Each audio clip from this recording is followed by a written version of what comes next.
कभी बेनजीर मर जाती है, कभी भुट्टो मर जाता है, कभी लियाकत अली खान मर जाता है और किसी का कोई कातिल नहीं पता चलता तो नवाज शरीफ इधर होता, मरियम नवाज इधर होती। उन सबको पता होने के बावजूद, हुकूमत होने के बावजूद वो यहाँ से भागे क्यों? हमजा शरीफ भागा क्यों? क्यों भागे हुए? क्या शौक चढ़ा हुआ है हमें नंगा करके देखने का? वो भाई हम पेंटे उतारते थे, तुम देख लो यहाँ पे, यही देखना है ना जो तुमने बंद कमरों में देखना है, वो इधर ही देख लो कि हम नहीं रुकेंगे। हमारे दिल को सुकून नहीं पहुंचता, हमें नींद नहीं आती, हमारा अगला जिंदाबाद जिंदाबाद। मुझे लगता है कि लॉन्ग मार्च तो कामयाब हो गया। वो जो दिखाना चाहता था, वो जो करना चाहता था, उसने वो कर दिया है।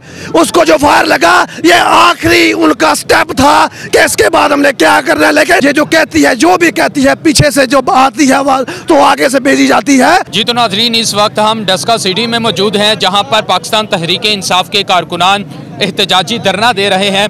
यहाँ पर मेरे साथ अभी एक भाई मौजूद हैं, इनसे हम बात करते हैं। जी भाई, कैसा देख रहे हैं? एक तरफ आपके जो चेयरमैन हैं, साबिक वज़ीर आज़म हैं, उनके ऊपर हमला किया जाता है, उसकी FIR भी दर्ज नहीं होती, जिसकी वजह से कारकुनान आज सड़कों पर है, क्या कहेंगे?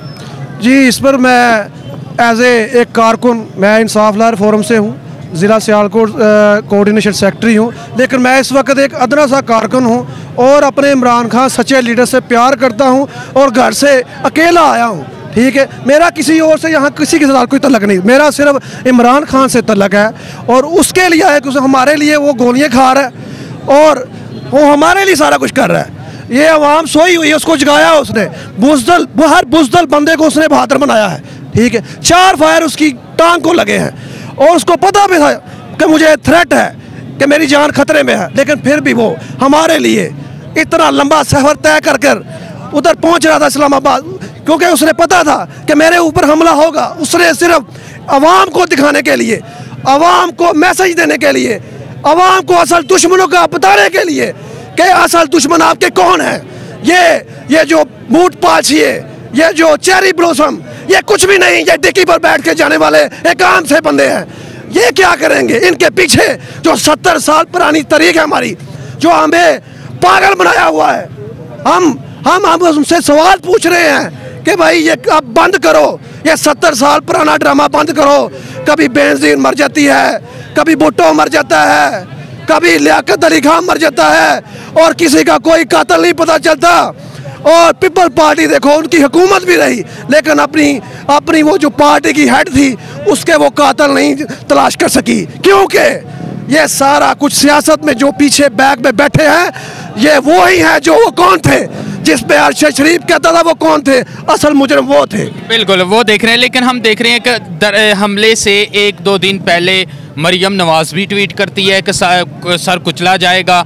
उसके अलावा राना सनाउल्लाह कहता है 25 मई से ज़्यादा हमने शैल भी रखे हुए हैं। तो इन बयानात को सामने रखते हुए इमरान खान के ऊपर जो हमला हो जाना और फिर हमले के बाद जो मुलजिम पकड़ा गया है उसने मजहबी रंग दे देना, आप उनके जो ट्वीट और उनके बयानात और मुलजिम का जो बयान है, इसको आप कैसे देखते हैं? आपने देखा कि अरशद शरीफ जब शहीद हुआ तो सारे ट्वीट प्री प्लान थे, सबको पता था ये वक़ुआ होना है। और उसके बाद सारे मीडिया में जो एक मखसूस मीडिया है जो लोगों के जहनों को ब्लैकमेल कर रहा है और वो अपने तरीके से हैंडल करता है, ये सब उनके पीछे जो ये सब हैंडलर है, उनके पीछे असल हैंडलर है, ये कुछ भी नहीं। ये जो शहबाज शरीफ है, जो मरियम है, ये जो कहती है, जो भी कहती है, पीछे से जो आती है आवाज़ तो आगे से भेजी जाती है।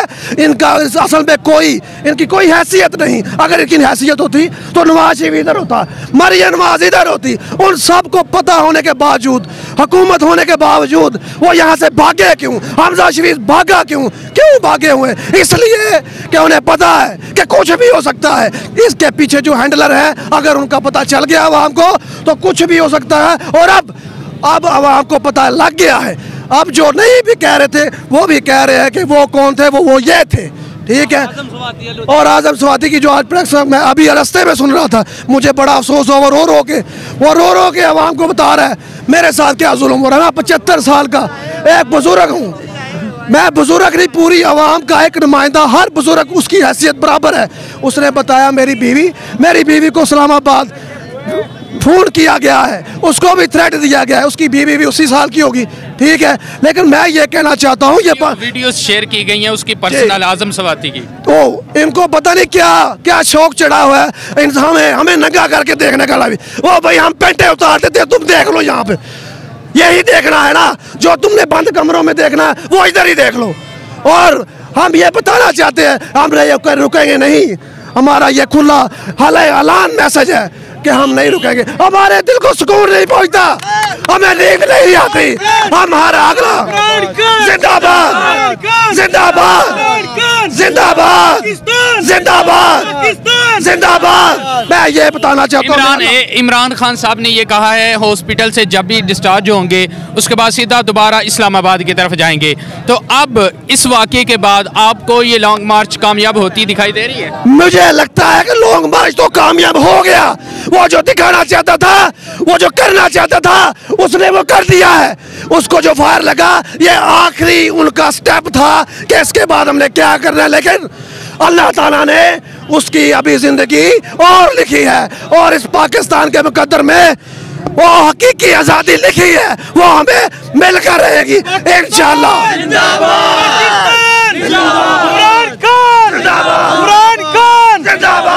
जी तो नाजरीन, आप समाअत कर रहे थे डस्का सिटी के जो कारकुनान हैं वो पुरजोश हैं और अपने अपने ख्यालात का इजहार भी कर रहे थे। अपने मेज़बान असदुर रहमान को इजाज़त दीजिए, अल्लाह हाफिज़।